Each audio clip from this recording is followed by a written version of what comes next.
people want connection. They want a feeling. You know, when something comes up in your newsfeed that makes you comment or makes you hit like or makes you share it, it's because you felt something. It created an emotion and it moved you into action.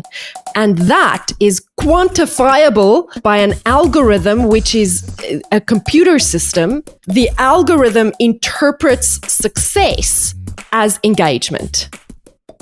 Boom, boom, boom, boom, boom, boom. What's up, everybody? You're listening to the Hustle and Flowchart podcast with your boys, Matt Wolf and Joe Fear. Check it. What's up, everyone? Welcome back to the Hustle and Flowchart podcast. Today, we've got another really tactical episode for you. Today, we're going to talk about Facebook advertising. And our guest, Salome Schillack, she runs a business and podcast called Shine and Succeed over at shineandsucceed.com. But like I said, this one is going to be very, very tactical. She has a different approach to Facebook ads than some of the approaches we've talked about in the past. She's really all about building audiences, building engagement, building fans, creating brand awareness using Facebook ads, and less about going straight for a call to action with all of your Facebook ads. So it's a bit different of an approach, and I really, really think you're going to dig it. Also, if you're a podcaster, this has got some gold in it, because one of the nuts that we've been trying to crack on our own business is attempting to grow our podcast through Facebook ads. And so far, it hasn't been ultra successful. Our attempts have they've had mixed results. We haven't really cracked that nut and figured out how to really grow a podcast from Facebook ads. But Salome, on this episode, she's got a strategy that she's worked with other businesses on. In fact, our good friend Adam Schabel, he said that he had one of his biggest podcast days ever using one of the strategies that you're going to hear in this episode. So we're going to talk about Facebook ads, building engagement, building fans, quiz ads, how to create a very specific type of ad through quizzes, lots and lots of cool stuff. A really, really deep dive into a different approach to Facebook ads that I think you're going to really dig. Now, we are taking notes on this one. We always take notes on them. You can grab the notes, as always, by joining us in our Facebook group. If you go to flowchartgroup.com and request to join our Facebook group, one of the questions when you request to join the group is your email address. Now, the email address isn't required in order to join the group, but if you do give us your email address when you join the group, we'll send you the notes for whatever our latest episode is. So within 2 weeks of this episode going out, you can get the notes for free. All you got to do is join the group over at flowchartgroup.com. Make sure you enter your email address when joining the group, and we will hook you up with the notes. You're going to want the notes for this one. So check those out, join the group, and we'll hook you up. And again, we're talking to Salome Schillack, and her website is shineandsucceed.com. So let's go ahead and dive in. All right. I think we are live with this new app thing that we're using. How are you guys? I think we're all here. So, Salome. Salome. Yes. Yeah. Nice to meet you. It's great to have you here. And we've been chatting for a while. And it was Adam Schabel that sent you our way. And he just had Mr. Butter voice. Yeah, I was going to say our notes say Mr. Butter voice, not Adam. Yeah, that's right. Mr. Butter voice. That's what you call it. If we work on it, everyone can start calling him that.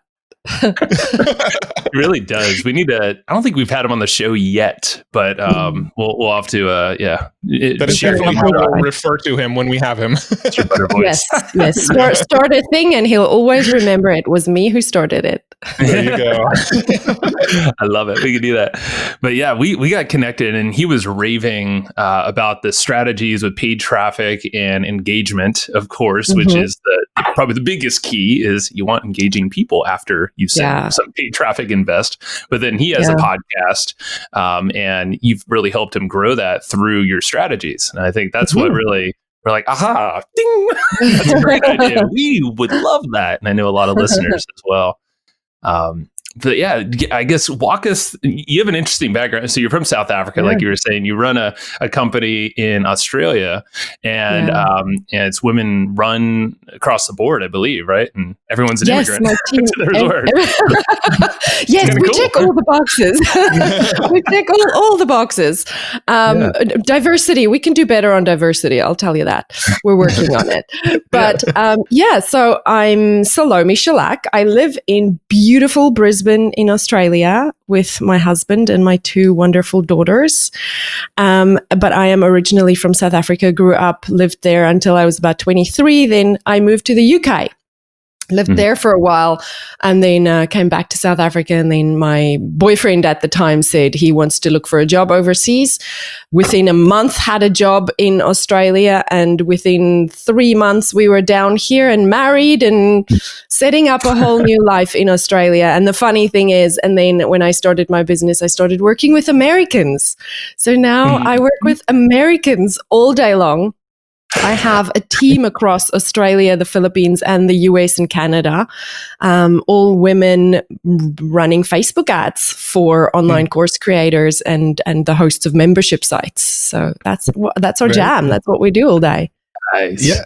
So how did you get into it? How did you decide that the Facebook and the audience building and all this stuff was what you wanted to do? What were you doing before this? And, how did you get into this? Oh, that's a great question. I had my first child. So I have a background in musical theater. And then when that didn't work out anymore, marketing.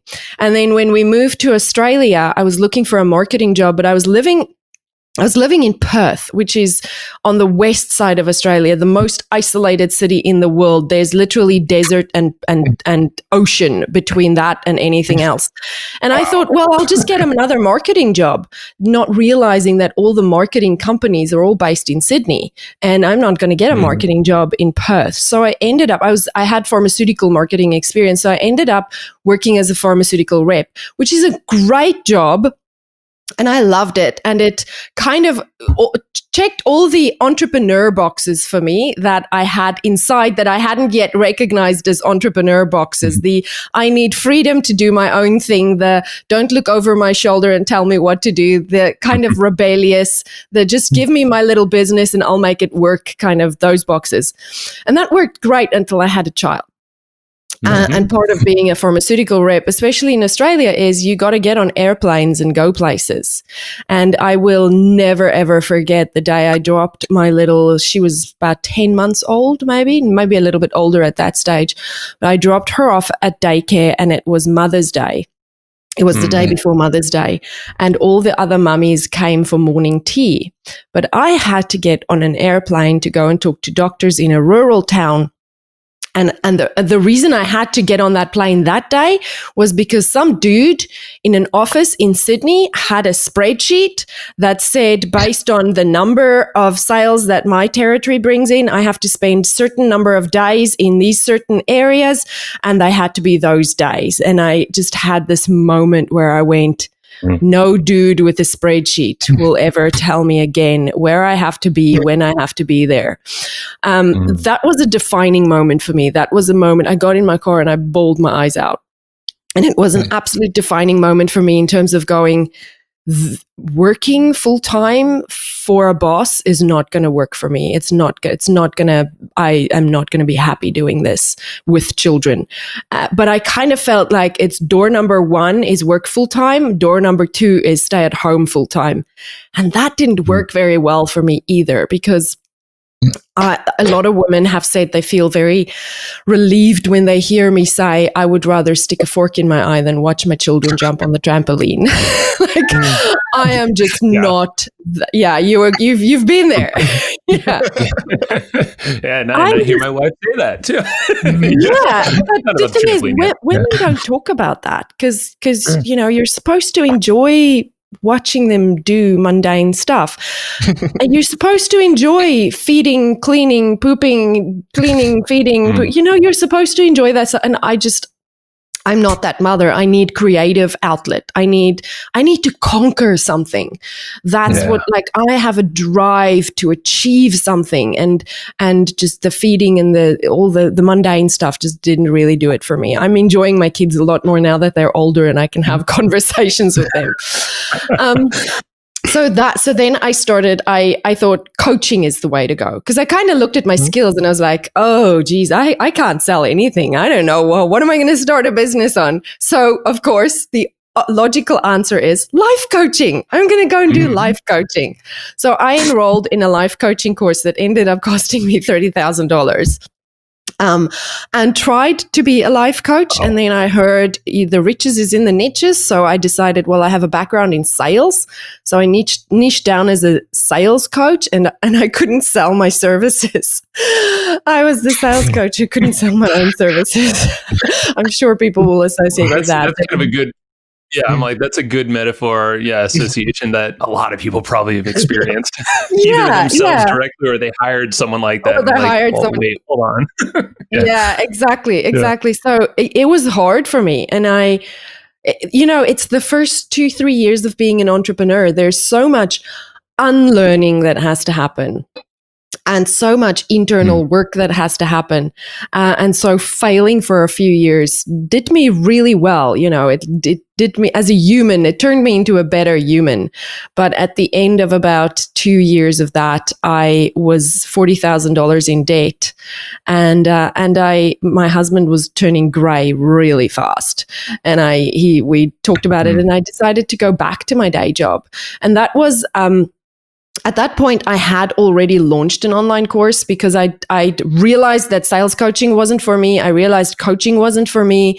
I looked around me and realized it's an online business that I want. So I had narrowed it down to it's an online business. And so what I did but I don't know if do you guys remember Periscope? Yes. Oh yeah. Mm-hmm. Yeah. For sure. So when Periscope was still around, I used to go live every day and just talk about what I was learning about online marketing, and built up a little bit of an audience. And then Facebook Live launched. And the day Facebook Live launched, I was live. And because I'd been live fit, I was going live regularly. And everyone was saying, how are you doing this? And so I created my first online course called the Facebook Live Superstar. But I taught myself how to run Facebook ads, and I ran $400 worth of Facebook ads, and I made $2,000, and I packed it all up. I was like, this is not worth the work. I've worked hard for 3 years. I have failed hard for 3 years. $2,000. I can't feed my family on $2,000. And I wish somebody had sat me down at that moment and did the math for me and said, you put in 400, you get 2,000 out. That is a spectacular success, and you should just do it again. But I was exhausted and felt isolated, and I was just at the end of my rope, and we were $40,000 in debt. So I was like, I'm done. So I went back to my day job, and this time I worked for a different company again as a pharmaceutical rep, and I hated every minute of it. Just couldn't do it.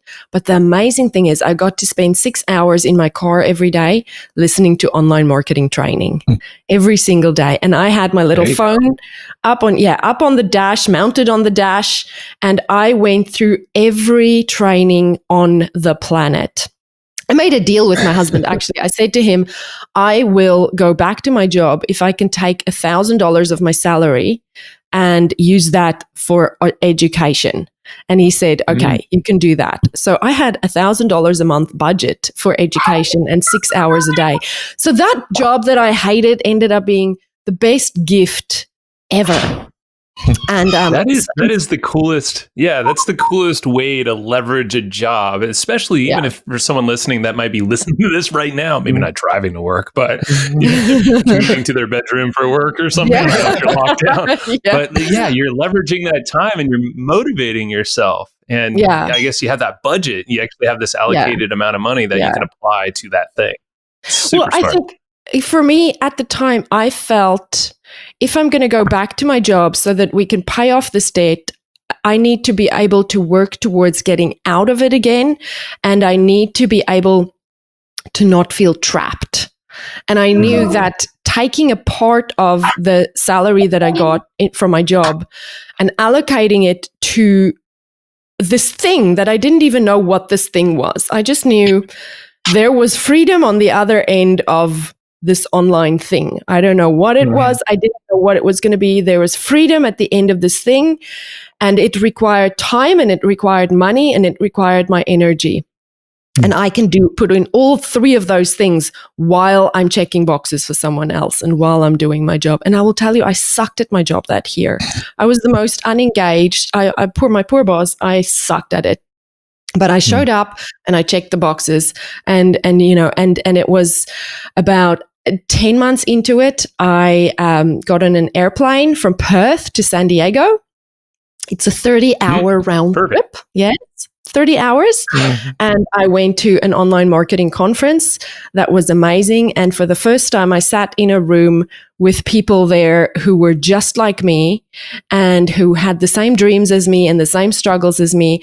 And while I was at my job, I started freelancing as a Facebook ads manager, because that Facebook ads kind of came naturally to me, and I didn't realize a lot of other people struggle with it. So I just started first taking on clients for free, and then for like $500 a month, and then $750 a month, and it grew a little bit organically. And at the end of that conference, I walked away with 4 new clients, and I came home and I quit my job and I started working as a freelancer, full-time freelancer, and hustled my ass off that year and turned it into an agency. Yeah. I bet that 15-hour flight back home was feeling pretty good. At that point, you just closed 4 clients. You're like, I'm quitting this thing. I'm out. I'm quitting. It's the best feeling. It's the best feeling. There's defining moments in that journey, and that was a defining moment for me. Yeah. And the rest is history. The rest is now, now I have a 5 women team of people who serve online course creators. And we only do online course creators, no e-commerce, no anything else, just online course creators. That's all we do. And we build engaged audiences for them and scale their businesses. Well, and I know a lot of the strategies, like I mentioned, Adam, being a podcaster, I know he's applied your strategies in kind of a different way, but that you guys as an agency, course creators. And I think maybe talk about what you found, because we were talking before hitting record, how there's a lot of folks that run ads or can run ads and teach ads or even agencies, but they're not really thinking about engagement, like the piece that happens maybe during the ad, but also after the ad. So maybe walk us through some of your thoughts on that. Yeah. So, you got to think back about January 2018, when Mark Zuckerberg announced the big change to the algorithm, right? If you think about what he said Facebook will from now on favor the content of friends and family over that of marketers. Because when people come to the platform, what they want is friends and family. What they want is connection. When you come to a social media platform and you're bombarded with marketing messages, what do? You leave. You go somewhere else. And, gone are the days, Mark realized, gone are the days where it's just Facebook and Instagram. As soon as Snapchat arrived on the scene, they were like, oh, we got a problem. So they realized that people want connection. They want a feeling. When something comes up in your newsfeed that makes you comment or makes you hit like or makes you share it, it's because you felt something. It's because it touched you, because it created an emotion and it moved you into action.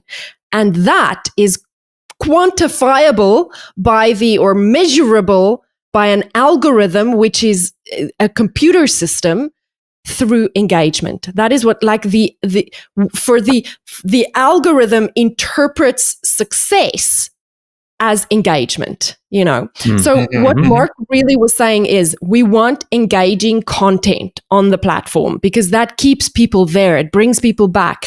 It keeps them connected, and it keeps the relationships going. And we kind of stumbled upon this thing where we had a client who built a beautiful audience on Instagram. And then when the algorithm changed, she said, I've worked so hard to build this audience on Instagram, and they have just completely died on me. I don't know where they are. They're not responding. And she creates amazing, incredible engaging content. So we said, well, we're just going to start running some engagement ads. We just want to see what happens if we run some ads that are optimized for engagement, because she creates such good content. We're just going to take some of her great posts, run it as an engagement ad, So that's an ad where you tell Facebook, go get me engagement specific. And we targeted it to her warm audiences. So her audiences that have already liked her page, that have already following her on Instagram, that have been to her website or that's on her email list. So people that have self-nominated to be in her world. We started running some of her content to them. And it was like her Instagram account woke up. It's like, when the sun comes up and it kind of lifts its face and it's like, Sure. like that's what happened to her Instagram account. But that's not all that happened. She also said her Shopify account, because she sells journals. She was saying her Shopify account has increased sales. She said her podcast has increased downloads. And she said her website has increased hits. Now, if you think about engagement, like if something comes onto your newsfeed and you like it, you like it so much that you engage with it. The next thing you do is you're going to go, oh, who is this person? And you click on their profile. And then you're going to read through at least 20 of their latest posts, right? And then something will catch your eye. And then you're going to go to the link in their bio and click to go to their website. And then you're going to subscribe to their podcast. So engagement begets engagement, right? And for her, what we saw, and this is 2 years ago, what we saw was it just all of a sudden kicked off this awakening of our entire digital ecosystem. And so we just stock standard started running engagement ads for all of our clients. Like as soon as they come on board and work with us, we take their best social media posts and we put like literally $5 a day on their best social media posts and run it as engagement ads. Now, what we learned in the meantime is we run it to warm audiences, but then we also use it to cold audiences to kind of, lead with an engaging piece of material. Lead with, hello, this is what I stand for, this is who I am, and this is how you can connect with me. And there's no call to action. There's no like do this thing or download this thing or get this thing. It's all just, this is who I am, this is what I stand for. And we found you can kind of interchange videos or images depending on what you want to do. Sometimes images work really well on Instagram. Sometimes videos work better. And we kind of combine it a little bit with video views ads as well. But it's having this top of funnel, this first point of contact with people where you're just saying hi in a way that moves them. Yeah. So that's what we learned. So now, and then, there's another part of this where we saw that people who are just starting out, who has no audience, is completely stuck building an audience because Facebook doesn't show their stuff to their followers because they don't have engagement, but they don't have engagement because Facebook doesn't show their stuff. So it's this wicked catch-22. Right. And so now I teach new online marketers, new online course creators, people who are trying to build their audience from scratch. I teach them the strategy to use $5 a day on engagement ads and just wake up their accounts. And I'll tell you, I've had conversations with Facebook where they have literally looked at the accounts we managed and gone, this is fantastic because we're running engagement ads, we're running video views ads, we're running traffic ads, and we're running conversion ads. So, traditionally, you go back to 2017, what everyone was just running conversion ads because we just want to get people on our list and we want them to get them to buy our stuff. Right. But it doesn't work that way anymore. Yeah. This is actually a conversation Matt and I have been having just with posting normal posts, on social. And the more we post just content and things that we think people that follow us, or at least the people that we want to follow us, will come. They will come to that post and engage. But the more we do that, what do you know? More of those people come and engage. And like just like you said, organically, you could probably take that same approach or something similar. Yeah, exactly. I'm curious, what kind of content would you put in these posts? Because the common wisdom would be you want some sort of call to action. Are you just not even putting a call to action in the first one? Just, hey, here's something that you'll find valuable, but if you find this valuable, you'll end up deeper down my rabbit hole. Absolutely. Is that kind yeah. of the idea then? That's the idea. So of course we create custom audiences first off. We create audiences that captures anyone who does engage with this. So whether they click to read more, whether they watch 3 seconds or 15 seconds of a video, whether they just, whatever they do. So the first most important thing is to create those custom audiences, and you want to make sure you have people who engaged with you on Facebook in X number of days. So if you're just starting out, I would say start with 180 days. But if you're getting some traction, the smaller that you make that window of engagement time, the more like recently they engaged with you. So then you'll be more memorable. So of course, we want to start by creating those audiences so that we capture them, so that if they engage, at least we know we can do something with them, So we'll be retargeting them later. So you create these custom audiences, and then the content, the way that I teach people when they're starting out with this, the first clue to what is good engagement content is look at what has done well on your social feeds. Look at what people have already connected with, what has already gotten people to comment, what's gotten people to share, what is already triggering an emotion for people. So look at that and then taste it, run it to your, $5 a day, we're playing, we're having fun. This is not wasting money. This is not like putting your life savings in it. You can approach it with a very playful attitude and taste and see what works. And so the first clue is if you have social media content that have worked well, try that. But in terms of content, what I tell people to create is you want to make sure that it causes someone to feel something. So it can either be something that's a little controversial. You can say, like, I have a video where I say social media is dead, right? Or I could create the same video and say social media is not dead, you're just doing it wrong. For somebody who is who's in my ideal audience, immediately they're like, what? Well, hang on, what? Say that again.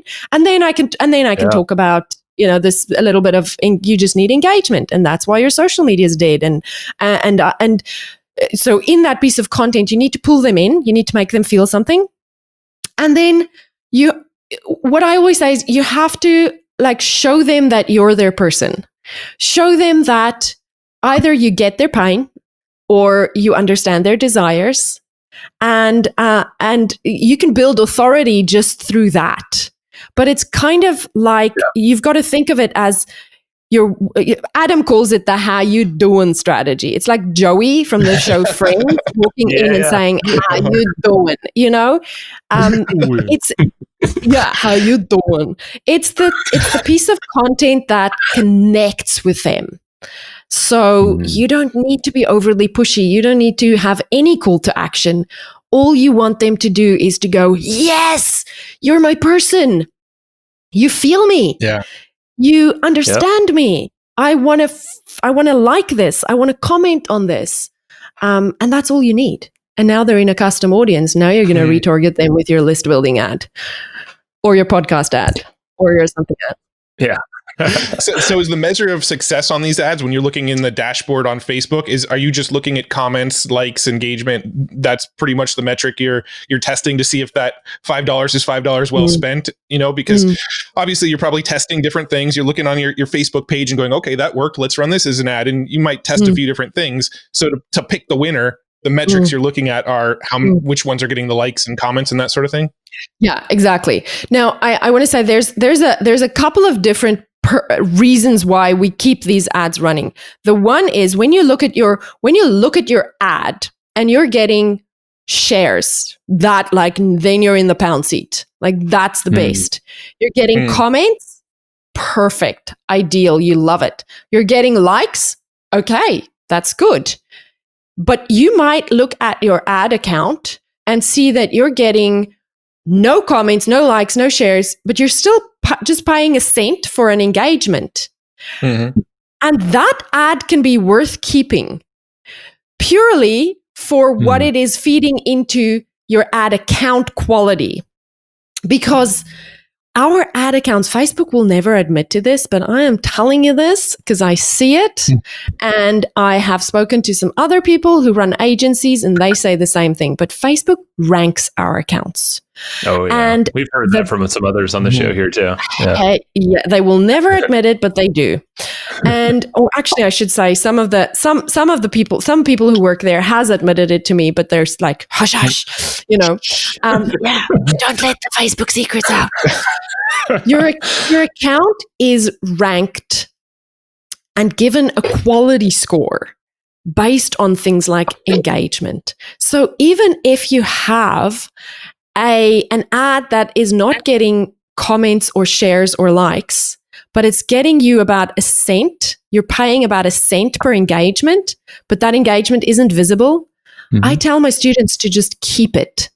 Because just keep it, forget about it, let it run. It's probably running to a cold audience at this stage because it's building your account mojo.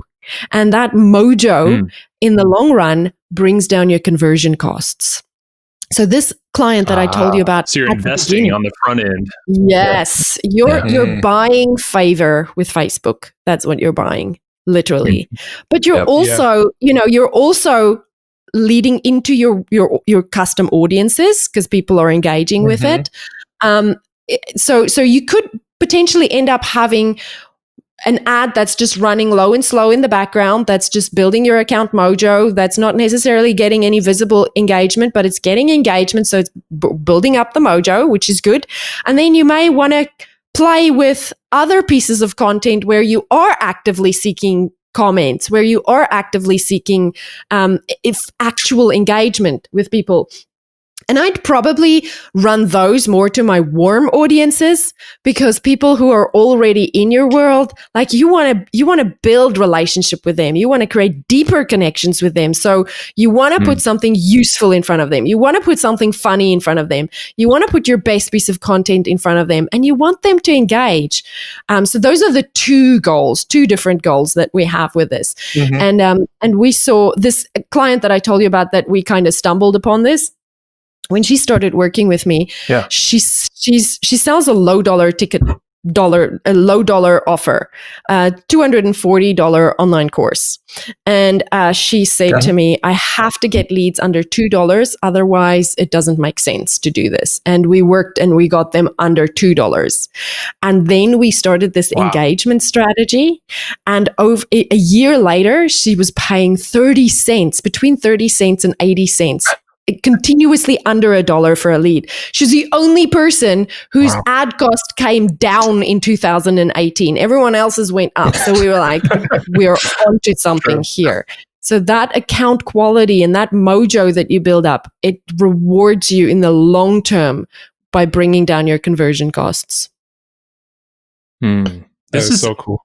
Yeah, I keep thinking of like just organic posts, just because it's things that Matt and I have been testing more so and kind of getting back into. Because honestly, for a while, Matt and I were just like, social media, we're just kind of, we're done with you. And, we kind of, which is dumb because our 2020 was kind of a rough year on social media in my eyes. Definitely.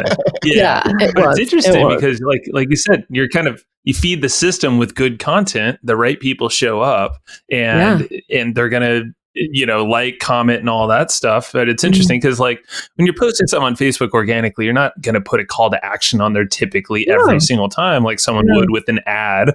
So it's like, why are our brains trying to just jump to like, got to get them to do something, got to do something. It's like, just be cool. And then like later on when they trust you, that's when you show up with something that's relevant. Yeah. And as long as you've got those custom audiences built, for me, it kind of takes away that feeling of that FOMO of, I got to get them to do something, because I know, I'm going to give you some, I'm going to create a piece of content. I'm going to create a social media post that you're going to love and you're just going to love it. But I'm putting you in a custom audience and you're going to be retargeted later, and when they like it and they enjoy it, of course they're going to want your lead magnet. Of course they're going to want to show up for your webinar. Of course they're going to sign up for your challenge or your, thing, or they're going to go listen to your podcast. But the algorithm's not going to put your stuff in front of them.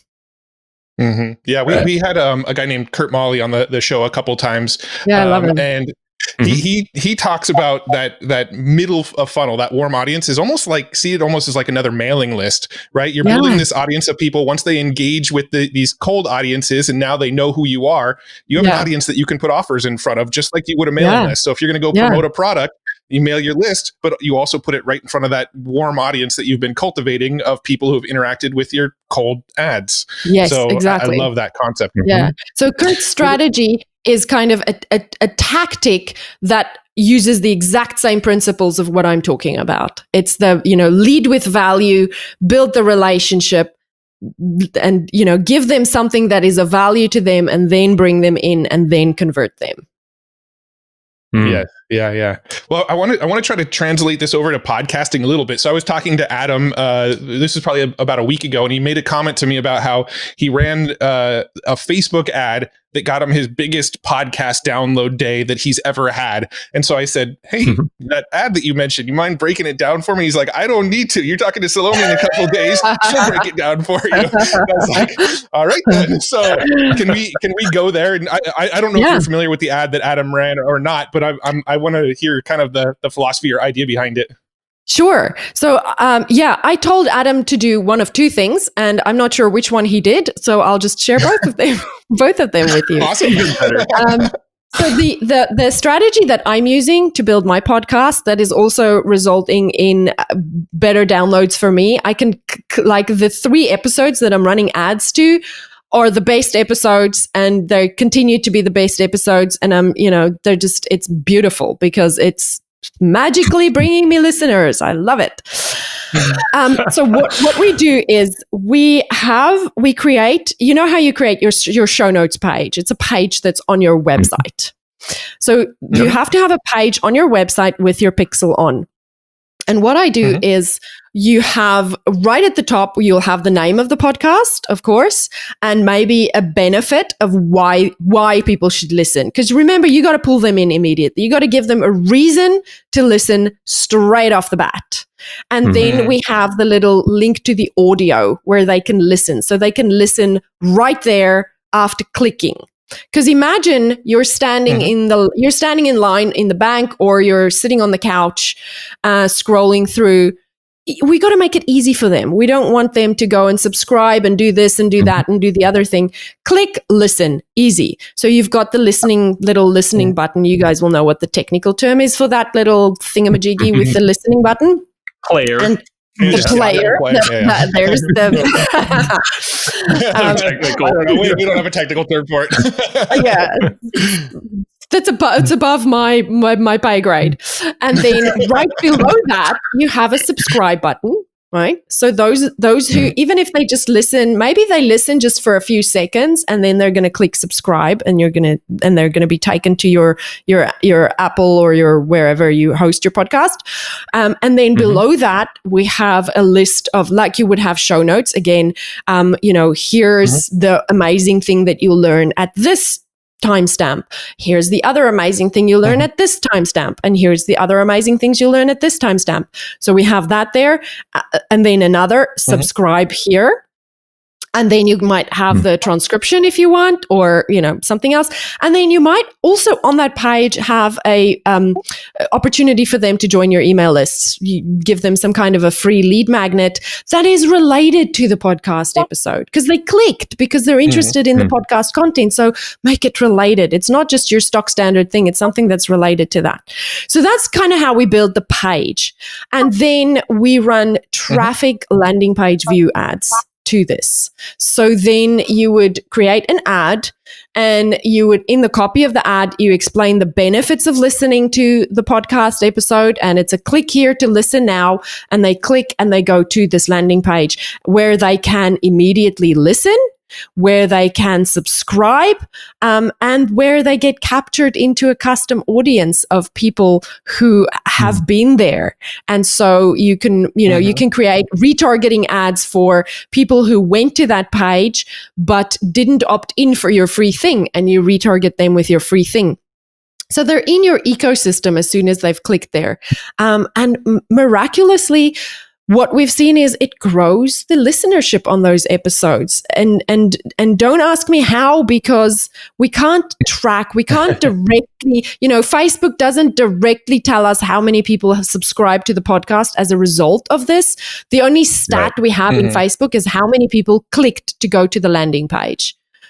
But as long as you're paying kind of around $1.50, I'd say like your ad is hitting it. Your ad is on target if you're paying somewhere between $1 and $1.50 to get someone onto your landing page, which sounds expensive. But if you just you put literally, we run them low dollar budgets. I think I'm running some for like $3, and I just switch it on and set it and forget it. And then when I go in and I look, I'm like, holy cow, these podcast episodes are the top performing podcast episodes, and people are clicking on my ads. So they must be then listening. It's working. It's working. Yeah.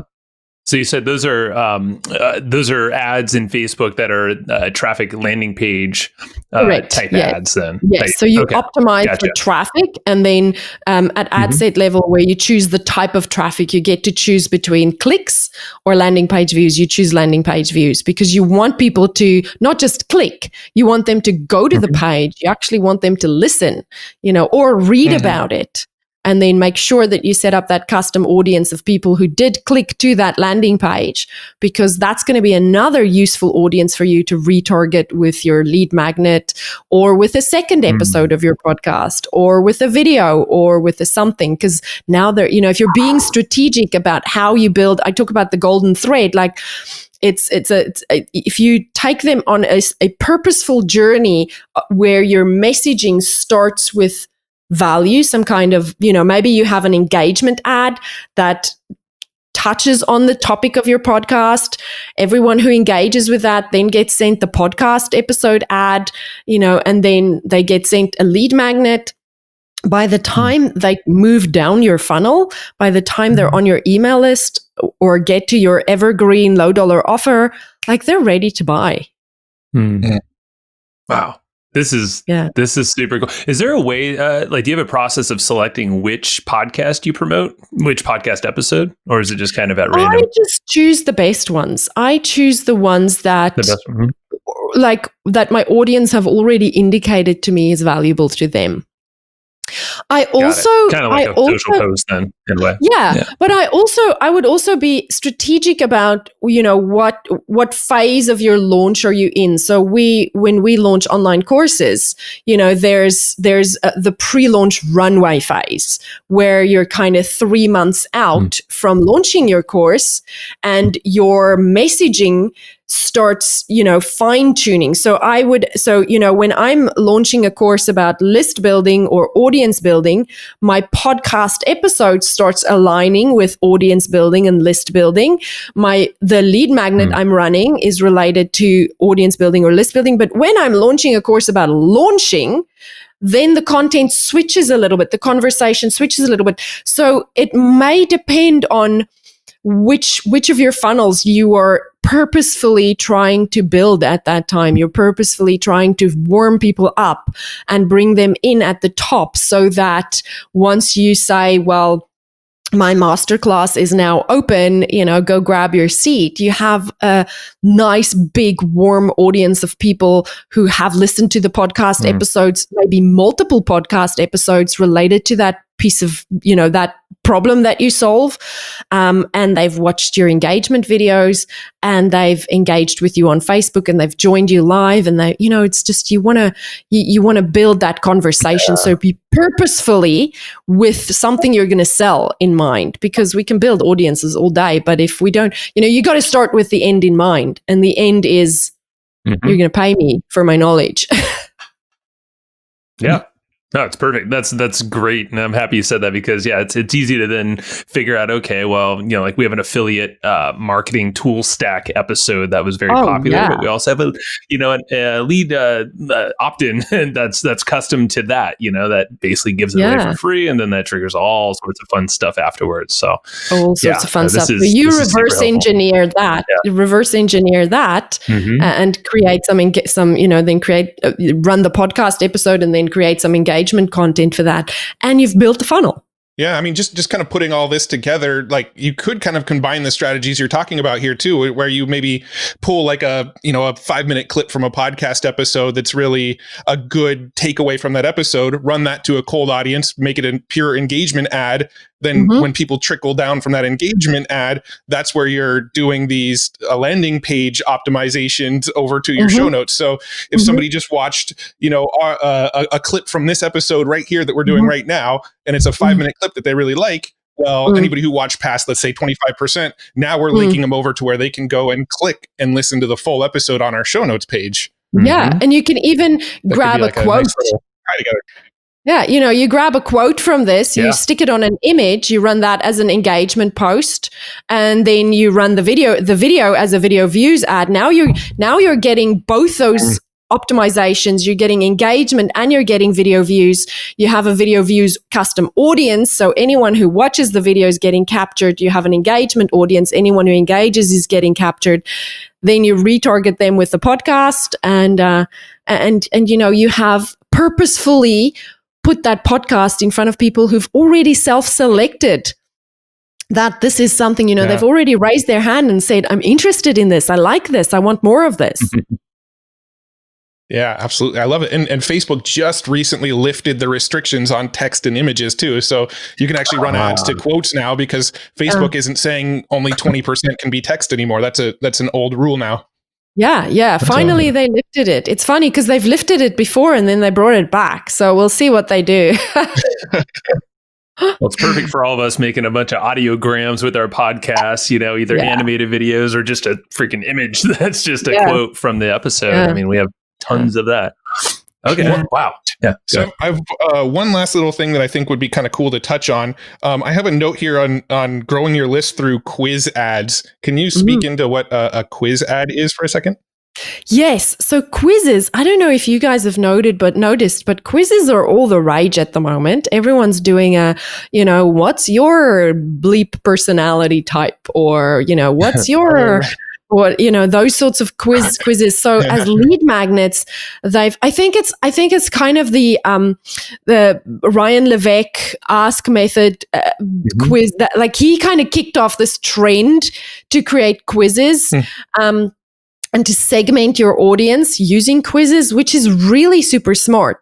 And I created a piece of content about quizzes because I noticed that people either succeed. Well, this whole quiz thing took off massively in the online worlds where I move.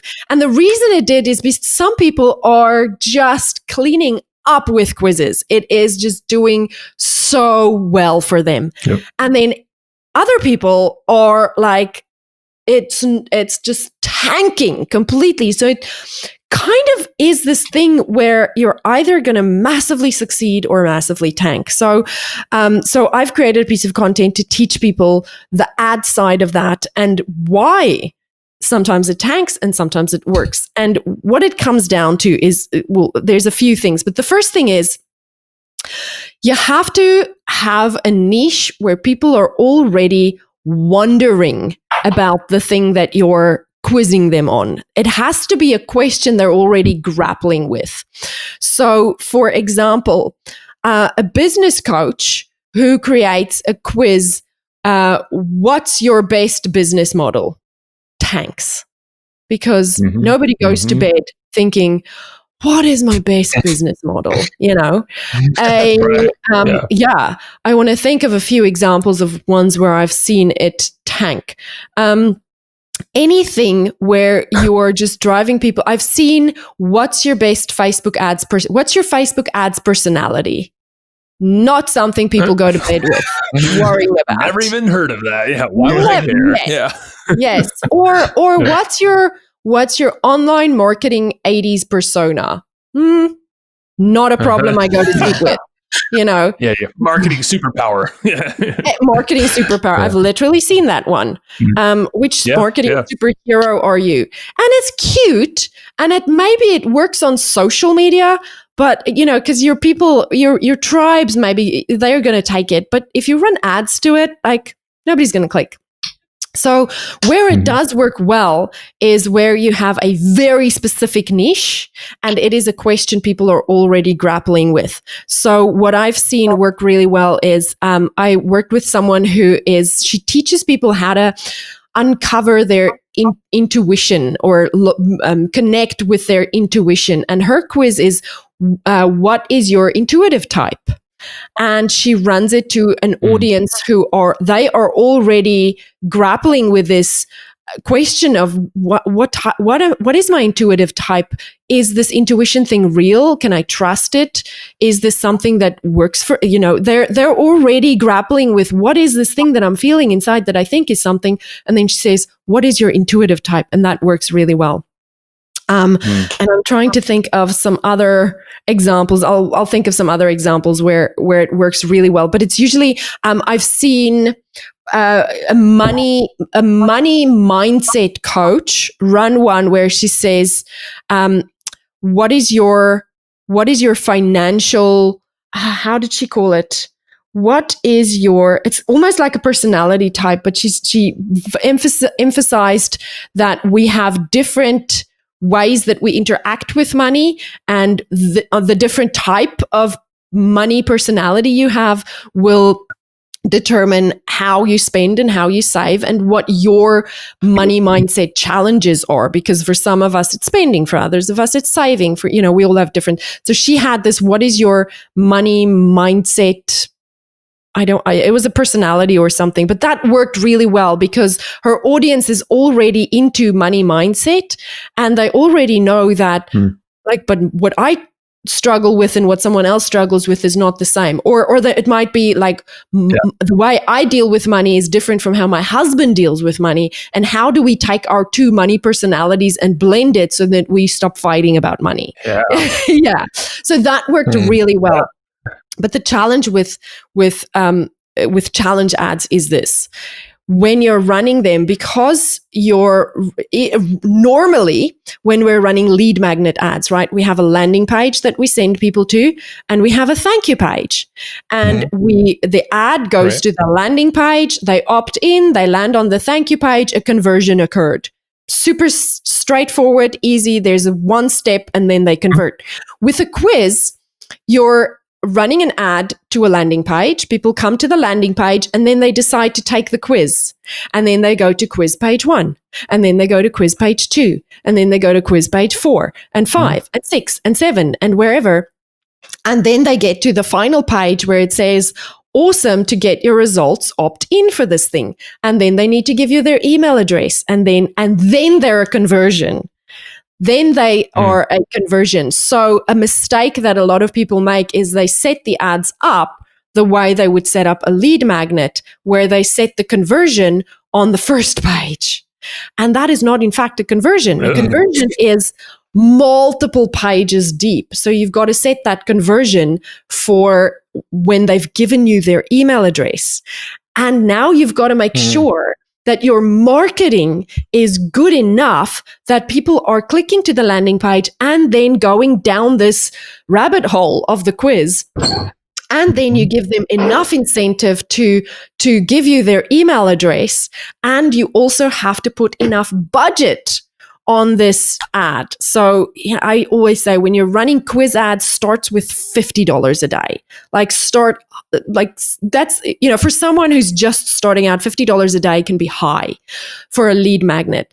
But if your marketing works and you can strategically bring them to that quiz and they love it, and you're paying cents to get them to the landing page, and they're taking the quiz, and you're good at enticing them to give you their email address and then opt in, that conversion that is on the thank you page that happens multiple pages deep, once you get the first one, the algorithm learns and it goes and finds you more people like that.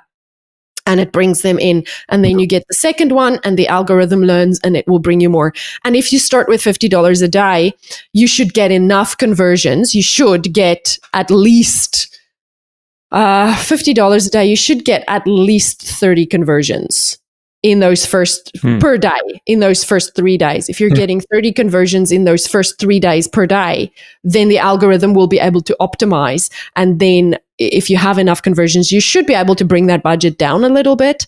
But yeah, I teach this because quizzes are so popular and people they put a quiz up on their social media and it works great. And then they want to run an ad to it. And then either it doesn't work because the marketing, it's just not an enticing question that they're asking, or B, they set up the ad wrong and then they end up wasting money. Mm-hmm. Makes sense. So do you have any specific tools that you point people to create these quizzes that you found to work better than others? Good question. The one that, you're asking me something that I am forgetting now. There is a tool that works better for if you're running ads than the other one. It is Try something. I forget. I will email you that and then you can put it in the show notes. We'll link it. Yeah. Well, I know a handful of quiz builders. Is it Interact by chance? Interact Quiz Builder? Because I think their website might be Try Interact. Try Interact. Yeah. Yeah, that's Josh Heyman's product. Yeah, he's been on the show. Great. Okay. Yeah. It's Try Interact. Let me see if it is that one. Try Interact. Yeah, that's a great tool. We actually use that for quizzes, and I think we have some running right now with it. We do. Oh, fantastic! Brilliant. Yes, it's Try Interact. Yes. We're not using this try. Nice. Good guess, Matt. I got it because you said try, and I knew that's the one that popped to mind. And I think had try in the domain name. So very cool. Yeah. Along the lines of tools, any other tools that you like to leverage a lot for ads or landing pages or any other thing? What does your tool stack look like? Oh, great question. I love ActiveCampaign. ActiveCampaign is one of my favorite tools in the business. Love how I can just do all my email stuff on there, and it's smart and it gives us good data. So when we bring a client on board and they tell me they use ActiveCampaign, I'm very happy immediately. What else? Tools. We use Help Scout every single day. I love Help Scout in the business. We use, this is a very basic one, but rev.com for captions for ads. There are more tools coming into the market now that does the same thing as Rev, and Facebook has gotten better with their native caption creation, even for people with weird accents like me. In the beginning, they were just like, the stuff I said was just weird and funny, but that's getting better. What other tools? Let me think. That's a good question. I don't think about the tools that I use very often. What other categories are there that I can tell you what tools I love? How about the page builders or membership site, or all the stuff that's kind of happening, I guess, after the marketing, the input? Yeah. Okay. Yeah. I still use WordPress. I love WordPress for my website. We host our online courses on Kajabi, which I have a little bit of a love-hate relationship with Kajabi. I love how they host our courses, because the courses, it's easy to use. But I'm looking at something else that is coming up, which I use for video content, which is Searchy. I don't know if you guys have heard of Searchy. So Searchy, Stu McLaren. So I signed up for Searchy due to the fact that it integrates with Kajabi, and my students can literally search for any keyword And then it brings up a list of all the videos, so the video training and the live Q&As, where they can have a look and go, oh, here she talks about that, there she talks about that, there she talks about that, which makes it super easy for me to just tell them very often when I'm finding repetitive questions. I go, just go search for that keyword. It's in the training. You'll find it there. So I don't have to repeat it, because I like coaching my students. And you know, some questions are better than others. And some questions you can just go, hey, go watch the video, and others you can then coach people. So Searchy is now becoming a membership tool as well, where they're changing to like become full-blown membership site hosts. Oh, yeah. And the beauty of that is you can segment your audience into the different places where they're at in their journey, and based on where they're at, you can only show them certain pieces of content. So that gets rid of the overwhelm, because in memberships, people they leave because they're overwhelmed. They don't know where to start. But with this new tool, I'm really intrigued, and I'm looking into using that. They can say, well, this is where I'm at in my journey. And then you just show them the content that's relevant to them. And then when they've worked through that, you're like, okay, now you're ready to move on. And here's the content that's relevant to you for that. So I love that. We also, we do still build a lot of landing pages on Kajabi as well, because it's so easy. I'm kind of curious. You mentioned Active Campaign. Do you have any strategies tied into Facebook and all the engagement stuff you're doing there? Because I know I think it's the pro account, Matt. Is it on Active Campaign? You're able to kind of see who's engaging with your emails and then tie that over to your website and even feed custom audiences to your Facebook ads too. Yeah, good question. I will say the very basic thing that we teach all of our clients and that we teach all of our students to do is just a simple feature that Active Campaign and every other CRM has is tagging. So there's some fancy stuff that you can do in there. And I'll be honest with you, this is where I'm the CEO and I pay someone to do the fancy stuff. Right. So the UTM stuff, I have someone taking care of that, and she's amazing at it. And I can't even speak to it because I know nothing of it. Right. But when we work with clients, very often they come to us and they've managed to create this, multiple six-figure funnel with their online course, and they're making $100,000, $200,000, $300,000 with live launches. And then we say to them, great, do you know the people that bought your course? Do you know which lead magnet they opted in for? And the answer is 9 out of 10 times, I don't know. Or we would say, or how many of the people who downloaded your lead magnet also opted in for your webinar? And the answer is, I don't know. No clue. And so we help them set these things up. And that is as simple as putting a tag on every lead magnet, putting a tag on every webinar, putting a tag, every opt-in, everything people opt in for, just put a tag on there so that we can then reverse engineer it and go, okay, so we want to figure out where these buyers are coming from so that we can strategically use ads to get more people who are eventually going to turn into buyers. Because we don't just want leads. We want leads who's actually going to buy our stuff, right? So basic tagging, and then we work our way back and we go, okay, so we have 5 different lead magnets. We look at the buyers, we look at the lead magnets, and we go, there's 2 lead magnets that look like they resulted in the most number of buyers. So let's never spend any money on the 3 that didn't result in buyers. So we just spend money for ads on the 2, or often if there's 2, one might be related to a different course or a different offer that they have. And we'll say, well, here we can see the start of this funnel. People, when they opt into this lead magnet, they are 50% more likely to then become a buyer. So let's allocate our Facebook ad dollars to this lead magnet. And then we can see people who opted in for a specific lead magnet, or we can look at the buyers and go, what percentage of the buyers were brand new and just signed up, joined your list for the first time in your webinar?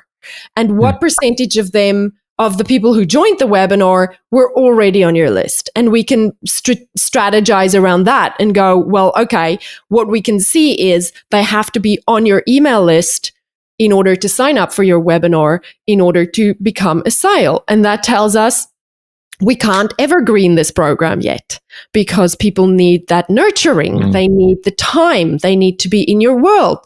But if we look at it and we go, well, 70% of the people who ended up as buyers signed up for the webinar for the first time, then we go, whoa, this is something that can very easily be evergreened, because if they're likely to join as a cold person and come into your world for your webinar and then convert to a sale, that's a beautiful evergreen potential. That's something we can very easily then evergreen. So we that's our game. That's what we play. That's how we scale online course businesses. So no super fancy things, just basic tagging. But great question. I love it. Yeah. Keep it. Oh yeah. There's all these features, and that was just one of them because we work with some email guys that do the fancy stuff for us as well. I know. I need to learn the fancy stuff. I need to learn the fancy stuff. I know there's a lot of them that does fancy stuff with Facebook ads, and I'll be honest with you. Oftentimes, it's a distraction. Sure. And people get 80-20, right? People get really excited about fancy stuff.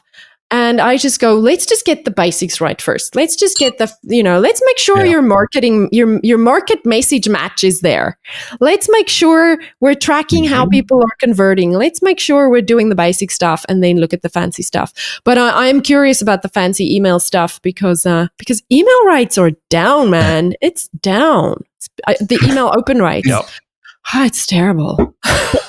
Well, yeah. And like you said, there's a lot of folks that we've even talked to on the podcast that are doing big, huge things. And they're like, when it comes to email, because we talk about segmenting and all the journeys that we build on the back of our content, they're just like, oh my God, I don't do any of that. I just broadcast, almost like scream at everybody all at once with a megaphone. That's probably why it's happening. It's probably why.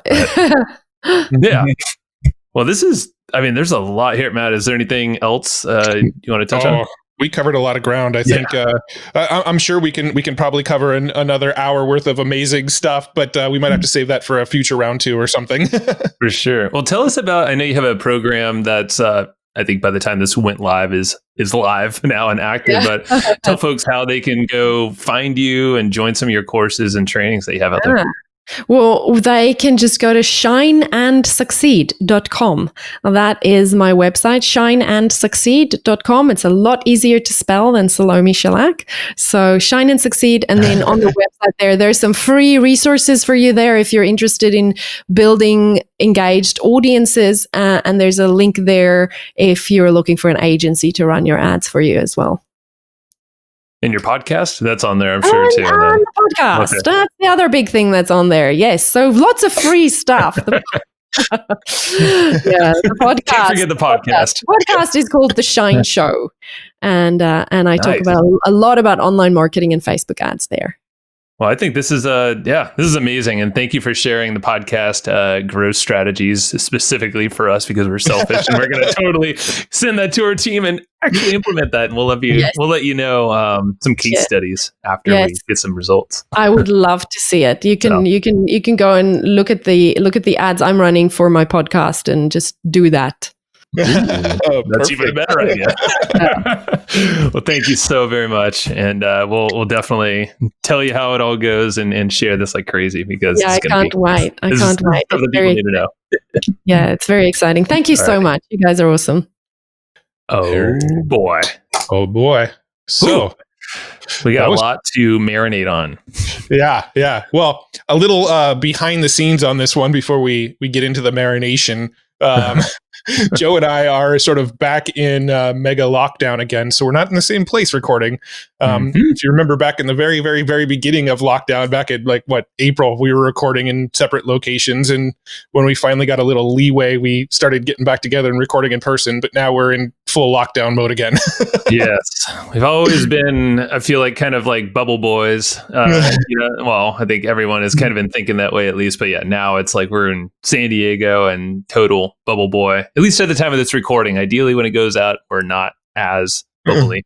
Yeah. The world is safer. But this is and we're using a tool. Let's shout out the tool we're using. We're not actually using Zoom for this because we know how annoying Zoom can be in many respects. Like we've experienced call drops and weird internet blips and crappy video and audio, like degrading. And sometimes it's like our internet's like blazing fast. We're like, what's the problem here? Yeah, Zoom a lot of times.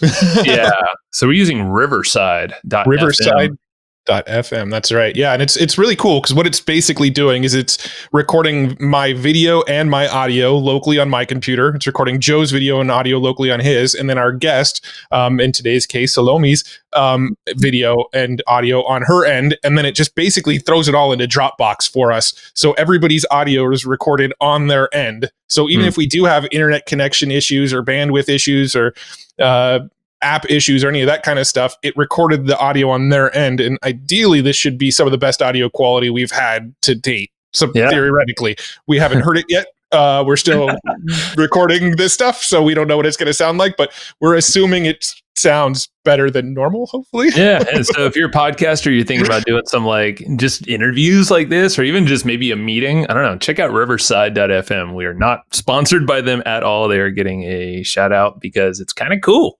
Seems like it's working better so far. Yeah. So, I dug it.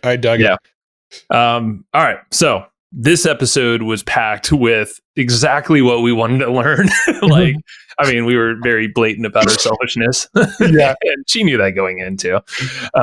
But yeah, Salome, amazing, just results that our friends and mainly Mr. Buttervoice over there has experienced. Adam Scheibel. What's the name of his podcast now? It used to be called Casting the Pod. I think it's called The School of Podcasting. I think. Maybe I'll look that up real quick just to make sure. So shout out to Adam for the introduction because, it was just raving that her strategies are just the engagement is untouchable. And the fact that you can apply that to anything, she applies it to course creators and that kind of stuff, primarily in the agency, but podcast growth. This is the constant thing that we're asked is how do you grow a podcast? Well, there's about 1 million ways to do it. And you can do there's no quick, this is probably the most direct line to growth that we've found outside of like promoting on podcast platforms, direct things like banner ads and Overcast apps and things like that.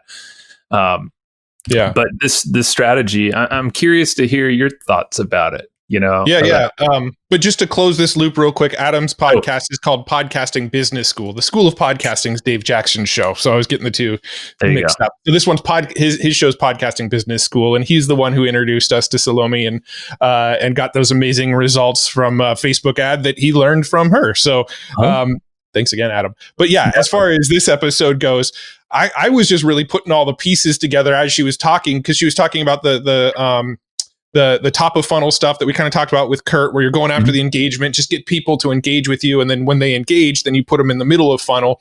And we've never really used it in the flow that she's talked about, right? We're when we are driving people to our podcast, we're mostly driving them to where they can get the companions. We put them on our list. Once they're on our list, then we try to get people to go listen to episodes of our podcast by emailing about podcast episodes. We've never really tested a whole lot, just driving straight from an ad to our show notes page. And I think what she was breaking down is something that'll be really fun for us to test with that. Yeah. And it doesn't take, I like her approach because it's not taking a big budget to make this happen. She literally said, just set it and kind of forget it with a small daily budget. Did she say like $5 a day on these ones? $5 a day. Cool. Yep. Yeah. Cause she was giving us some kind of targets. And I think she even talked about targets a little bit, like metrics to kind of look out for after we recorded, because we asked her a little bit more. But like the whole concept, and we'll share those as well, we'll recap them.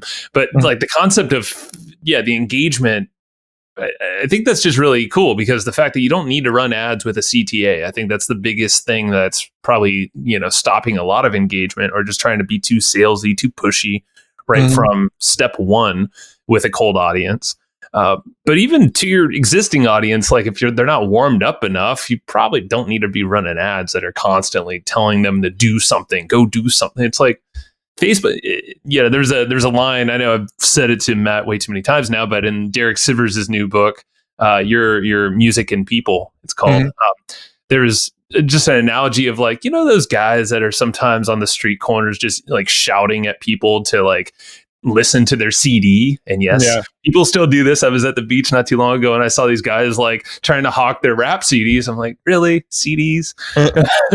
but they were kind of like that. They were just being loud. They're right in the middle of everything, like trying to get, and it's like, usually those are the ones ignored. I feel like that's kind of like a Facebook ad or any kind of ad that's just like screaming for your attention, yelling at you. It's like, is that really what people want?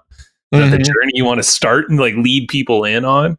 And that's where I love Salome's approach to just give and have people actually feel something cool and good and laugh. Or maybe it is controversial a little bit, but it like weeds out the people that you really want, to engage with your stuff. So it's just like any normal post on social. Yeah, I do think people with Facebook ads get too hung up in like, I need to drive a Facebook ad to something where I'm going to get a lead or something where I'm going to get a sale.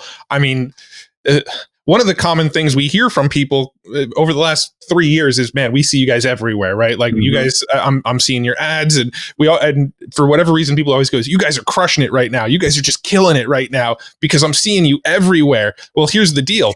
We're doing that through ads where we're not asking for anything. We're just like, hey, here's a cool piece of content. Let's just put it out in front of either our ideal audience or our existing audience, right? Either through retargeting or cold ads. We're just putting cool, valuable content in front of people. And we're not we may put like, hey, you want more, go listen to the podcast, but we're not even putting like a lot of times links to where they could go listen to the podcast. We're like, we're just putting valuable content, hopefully trying to get people to go, oh, I really like what these guys put out, and then dig deeper and go research us more and kind of go down our rabbit hole, which is one of my cliches I'm finding out. Bingo. Got bingo. I don't know if we're doing that or not, but we'll see. People will get that reference if they're in the Facebook group. Go to flowchartgroup.com. Go check it out. Flowchartgroup.com. Shameless plug. It's free. Shameless plug. This is where we're supposed to plug it. Oh, yeah. And the point, call to action. You also get the action guide of this episode. We should probably mention that. Because, I feel like there were a lot of good tidbits in this one that were mixed in even with the intro or like her just telling her background and stuff, but then the tactics. So go get the free action guides where we make it very clear and linear for you. Sue on the team is a magician at that. If you go to flowchartgroup.com, it's free. If you give your email, you also get the notes, but you get access to our Facebook group. 2 weeks of this episode going live, you'll get those notes for free. Well, we can go ahead and wrap up this outro. Surely. Oh, let's mention the metrics one more time, though. Because I promised we would do that. You opened a loop on people. I did. How dare I and not close it? So she basically said, so for when you're running these engagement ads, and primarily we're talking about podcast ads, is you first want to find an ad or if you're running an ad, kind of look for a unique link CTR click-through rate of above 1%. Is where she said is a good place to start. And then when you do make these ads that are running to the show notes pages, you're shooting for about $1 to $1.50 a click on a landing page view. Is the objective in there. Yeah. And just real quickly, the difference between a click and a landing page, people probably going, well, what's the difference, right? Well, if somebody clicks on your ad and the page doesn't load, or it loads slow and they click away, that's not a landing page view, right? So if you're looking at your Facebook ads, the amount of landing page views is always going to be a little bit lower than the amount of clicks, because there are going to be some people that click over and maybe they don't want to wait for it to load, or maybe they click over to another tab and they close out the tab and actually never view the page, right? That kind of thing. So landing page views and clicks, there is a slight distinction, but really that distinction is the people that actually got a chance to view the page, right? Would that be smart to just always run those over clicks? Oh, yeah. Well, because it's quality, right? Obviously, it might be more expensive. But so here's the thing. Yes, but you don't always have a pixel on the page you're driving to. So True. Facebook doesn't always know if it's a landing page view. So for example, if we're driving traffic to an affiliate offer that we don't have a pixel on that landing page, I can't optimize for landing page views. I can only optimize for clicks. I follow. So if it's an internal page, you better have a pixel on that bad boy. Page that you own, and that primarily should be a landing page view if it's going to your own domain. Yes. Yeah. You want to be optimizing for landing page views if you have control of the pixel. If you don't have control of the pixel, you're going to have to optimize for clicks. So if you were driving straight to an iTunes, like a podcast link on iTunes, you can't optimize for landing page views. Yeah. You're just going to pay more, or maybe it tells you can't do it. I don't know. But yeah, it'll just basically show that you never get into landing page views, and it'll struggle to optimize for it. So yeah, that's right. Because it's always optimizing based off that data, which I love, because this whole thing is feed the machine, the Facebook machine, the algorithm with the engagement data, even if you're priming the pump, which was super cool, because even if you're sending 1 cent engagement actions, within the Facebook platform through your ads, even if you're not sending them to a page or anything, you're still kind of front loading your account in Facebook's eyes, which I could totally see, and where I think everyone should be able to see it with their own accounts on Facebook if they're just posting. It's like, if you post more good shit, you're probably going to get more interactions. But if you just randomly post, or you just post links all the time, or best example is if you share a bunch of political stuff, or really anything. I just said political, so I don't want to jab at them. But if you want to, if you're just sharing all that, you're probably not going to get engagement, because Facebook they don't want that. At least that's not feeding their agenda. So. Yeah, I mean, we're doing a lot of experimenting with sort of organic reach on Facebook lately, and getting some pretty cool results. And the types of stuff that we're posting organically is probably the same type of stuff we should be posting as engagement ads, because they get if they get engagement organically, then running ads to it's just pouring gasoline on the fire.